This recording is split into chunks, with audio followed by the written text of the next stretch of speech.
अमूमन जब कोई भी राजनीतिक पार्टी बात करती है या किसी भी राजनीतिक पार्टी के लोग बात करते हैं तो वो अपने ही पक्ष में अपनी बात रखेंगे, ये तो सच्चाई है। मैं अगर उत्तराखंड क्रांति दल का हूँ तो मैं उत्तराखंड क्रांति दल बेहतर है यही कहूँगा। भाजपा के लोग होंगे भाजपा बेहतर है वो लोग कहेंगे, कांग्रेस के लोग होंगे कांग्रेस की बात करेंगे। लेकिन ये तुलना असल में हम जो भी बात कह रहे हैं या हमसे पहले किसी और ने कोई बात कही है, ये तुलना तो हम सब लोगों को मिलकर के करनी है। और खास तौर पर जिन लोगों के बीच में हम ये बात रख रहे हैं उनमें हमने सच बोला गलत बोला, ये हमारा सोशली बहस का मुद्दा भी होता है। जहाँ तक विकास कार्यों की बात आती है, एक छोटा सा उदाहरण देकर के जो अलग अलग टुकड़ों में हम विकास की बात करते हैं, केवल उतना ही कहना चाहूँगा। राज्य बनने से पहले उत्तराखंड में तमाम खासतौर पर इस पूरे पहाड़ के इलाकों में जो हमारे विकास प्रभावित था, उत्तर प्रदेश के समय में रहते हुए हमको छोटी छोटी चीज़ों के लिए जूझना पड़ता था। तमाम दिक्कतों के लिए आज हमारा एक सड़क की बात होती थी तो सड़क के लिए वर्षों लग जाते थे। तो पूरे उत्तराखंड क्रांति दल के लोगों ने इस बात को सोचा कि अगर हमारा अलग राज्य बनेगा तो बहुत सारी योजनाओं पर जिनके लिए हम अलग अलग आंदोलन कर रहे हैं, लड़ रहे हैं, चाहे वो स्वास्थ्य व्यवस्थाएं हैं, चाहे वो हमारे सड़कों की बात है, बिजली पानी सड़क शिक्षा की बात है, और उससे भी बड़ा जो सबसे बड़ा सवाल था रोजगार का।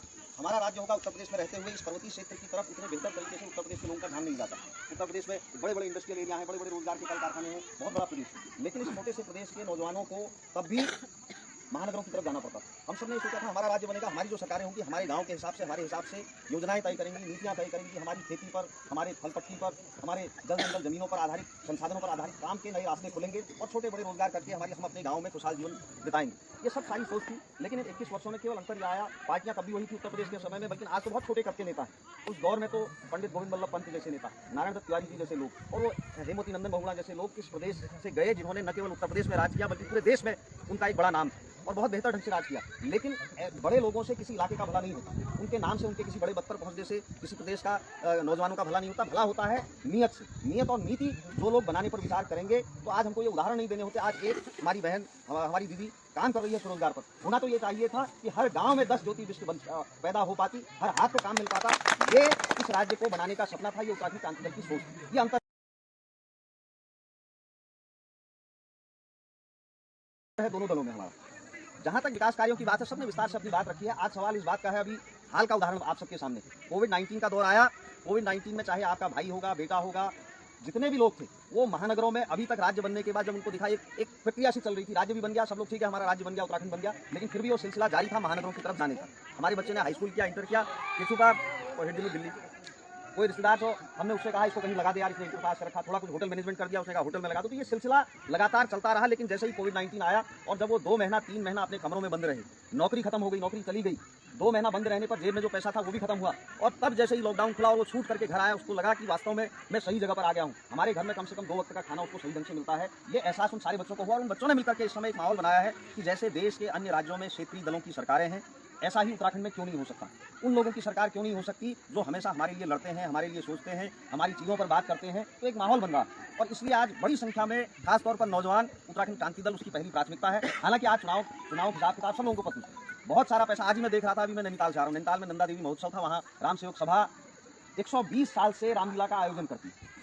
वो रामलीला का आयोजन हमारे इस पूरे उत्तराखंड में हर जगह पर राम को आदर्श मान के, राम के जीवन चरित्र से प्रेरणा लेने के लिए हम सब लोग हर जगह पर, आज नहीं 100 सवा 100 साल से, लेकिन आज वो राम राष्ट्रीय भगवान हो गए। हमूल आप जब तो भूले तो मैं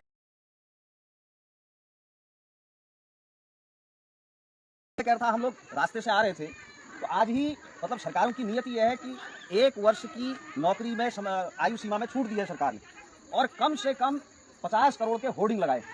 जब पूरे बाराहाट विधानसभा या जहाँ से नैनीताल से लेकर के इतना रास्ता 100 किलोमीटर में हमने देखा तो कम से कम 2000 होर्डिंग लगे हैं, हर पोल में लगे। तो पूरे उत्तराखंड में कितने लगे होंगे, वो केवल एक रास्ते के लिए नहीं, तो कम से कम 50 करोड़ के वो होर्डिंग लगे होंगे। और हमारे अस्पताल कितने हैं उत्तराखंड में? 95 विकासखंड हैं, और 95 विकासखंडों में एक ब्लॉक मुख्यालय का अस्पताल। अगर उस ब्लॉक मुख्यालय के अस्पताल को सुधारने की, ये तो अभी आज के दिन का मैंने होर्डिंग का उदाहरण दिया, पिछले 2 साल से कोरोना के ही होर्डिंग लगा लो हिसाब, जो बड़े बड़े लगे हैं, हमारे मुख्यमंत्री जी के भी, हमारे प्रधानमंत्री जी के भी। वो 50 करोड़ का होर्डिंग अगर एक दिन में लगता है तो पिछले 2 वर्षों में कितने प्रचार के लिए लगे होंगे। लेकिन अगर ठीक इसके उलट यही सरकारें अगर पूरे विकासखंड के एक अस्पताल को सारी सुविधाओं से युक्त कर देती, जिसमें एक अल्ट्रासाउंड बेहतर, एक एक्सरे, एक लैब, जिसमें खून की जांच करने के लिए भी हमको बाहर ही जाना पड़ता है लगभग हमारे अस्पतालों में, तो इन सरकारी अस्पतालों में किसी में कोई जांच नहीं होती, तो मुश्किल से खर्चा आता है 50 लाख रुपये। और 100 हॉस्पिटलों रुपए में कम से कम हमारा जो प्राइमरी एसेट्स है वो स्थापित किए जा सकते थे। और जितनों के इन्होंने होर्डिंग मात्र 2 वर्षों में लगाए हैं, उतने में शायद हमारे बहुत सारे जितने बच्चों ने लैब का ट्रेनिंग ली है, एक्सरे टेक्नीशियन की ट्रेनिंग ली है, का जो कह रहे हैं अल्ट्रासाउंड रेडियोलॉजिस्ट कहीं नहीं है, वो रेडियोलॉजिस्ट की ट्रेनिंग ली है, उनकी तनख्वाह बढ़ा करके बाहर से भी लाए जा सकते थे, उनको भी ला करके अगर दुगनी तिगनी तनख्वाह दे करके लाया जा सकता तो क्या हो जाता, अपने आप सरकार का प्रचार हो जाता। अपने आप लोग कहते हैं ये सरकार है जिसने पहली बार इन 21 वर्षों में हमारे इन अस्पतालों की दुर्दशा ठीक कर दी है, लोग वाहवाही करते। ये होती है नियत, और सही समझ के साथ जब हम किसी चीज को करने की इच्छा रखेंगे तभी उसका समाधान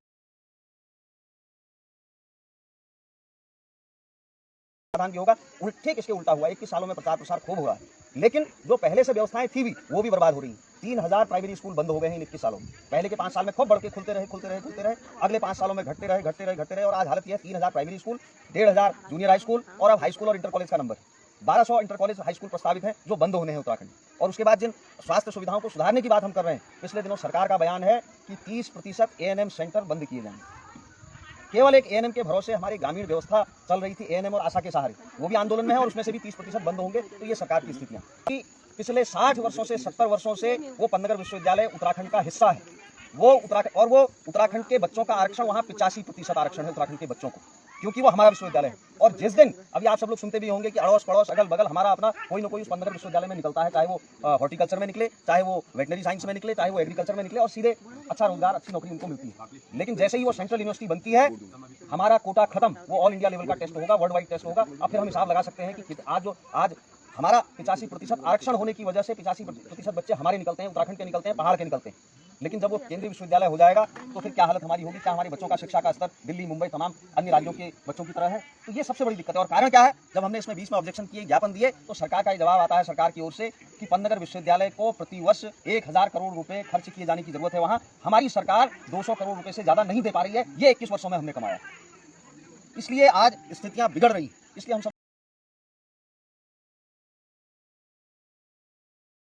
लोग कहना चाहते हैं कि सवाल चुनाव का नहीं है, सवाल वोट का नहीं है, सवाल किसी की हार जीत का नहीं है। सवाल ये उस लड़ाई का है जिसके लिए आप सब लोगों ने 22 वर्षों का संघर्ष इस राज्य को बनाने के लिए किया, और 21 वर्ष ये पूरे होने जा रहे हैं राज्य बने हुए, जिसमें इन 21 वर्षों में क्या हुआ उसके उदाहरण मैंने आपको दी। ये बहुत महत्वपूर्ण सवाल है जो आगे के भविष्य से जुड़े हुए सवाल। होना तो ये चाहिए था, अगर सरकार को केंद्रीय विश्वविद्यालय बनाना है, एक नई जगह पर नया केंद्रीय विश्वविद्यालय, नई जमीन पर नए सिरे से सरकार शुरू करती, तो कम से कम 10 से 20 हजार करोड़ रुपए का इन्वेस्टमेंट केंद्र सरकार उसमें देती है एक नया विश्वविद्यालय बनने पर। और जब नया विश्वविद्यालय बनेगा तो आप हिसाब लगाइए, एक बड़ा, जैसे पन्नगर जब उजाड़ था, जब पन्नगर विश्वविद्यालय की स्थापना हुई तो एक नया शहर बस गया। ऐसी जगह पर एक नया शहर हम बसा सकते हैं जिसमें 2000 से 5000 नए नौजवानों को रोजगार मिल सकता है, जिसमें पूरा अगर एक नया शहर बसता है तो उस इलाके की अर्थव्यवस्था में बदलाव होता है। द्वाराहाट में इंजीनियरिंग कॉलेज 1992 में खुला, तो कम से कम आज 3.5 से 5 हजार परिवार इंजीनियरिंग कॉलेज के सहारे पलते हैं। वो चाहे दूध बेच रहे हो, सब्जी बेच रहे हो वहाँ, या वहाँ नौकरी कर रहे हो, या वहाँ जो बच्चे आते हैं जाते हैं उनके लिए गाड़ियाँ भेजते हो। तो ये प्रत्यक्ष और अप्रत्यक्ष रूप से जब भी एक नया संस्थान बनता है, बहुत सारे इलाके को, बहुत सारे लोगों की आजीविका उससे चलती है, नई आजीविका बनती है, नया इलाका विकसित होता है। ये अंतर है समझ में, बड़े राष्ट्रीय दलों की और छोटे क्षेत्रीय दलों की समझ में, ये बड़ा अंतर। इस अंतर को समझ करके आप सब लोग फैसला लेते हैं, उत्तराखंड क्रांति दल को मजबूत करते हैं, तो निश्चित रूप से जो आज पूरे देश के अन्य राज्यों में हो रहा है, दक्षिण भारतीय राज्यों का उदाहरण हमारे सामने, तमाम क्षेत्रीय दल दक्षिण भारतीय राज्यों में मजबूत हुए हैं, वहाँ की इकोनॉमी बेहतर हुई है, वहाँ के संसाधनों में वृद्धि हुई है, वहाँ की समस्याओं का बेहतर तरीके से समाधान निकला है। हिमाचल हमारे सामने है, नॉर्थ ईस्ट के राज्य हमारे सामने है। आज 21 सालों के बाद हमारे नौजवान सवाल उठा रहे हैं भू कानून का। वो भू कानून जो इन 21 सालों में जो पहले बना भी था, उसको भी हमारी इन सरकारों ने कमजोर किया। आज पूरे उत्तराखंड में भू प्रबंधन की जरूरत है, हमारे पास जमीनें नहीं बची है। तो ऐसे बहुत सारे सवाल हैं विस्तार में जाने में उसमें, लेकिन हमारी सरकारों की नीयत में कभी ये नहीं है कि वो इन पर